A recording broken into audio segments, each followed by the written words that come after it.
นึกแค่ไว้เกรดเหล่าสู้ได้ล้อทำเสาหูมอใจแย่ผังในนี่หรอเนาะหมอมวยพอกินเล็กเลยอะไรเพื่อนนายตรงไหนดี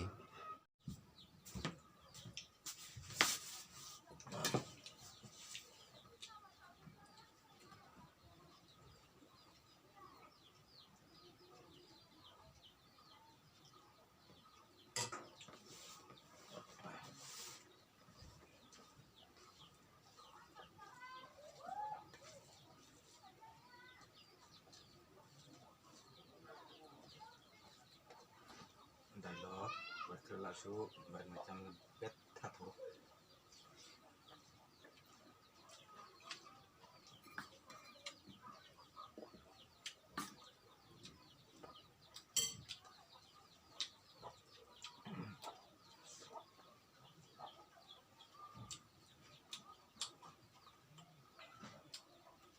ว่าครับ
เขาว่าไว้เกรดเหล่าสู้แบบทัด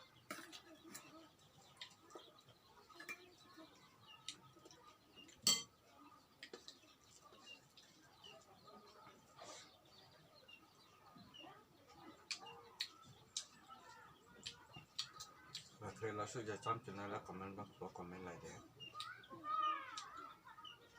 บอกว่าจำคือบอกว่าจำจุดยา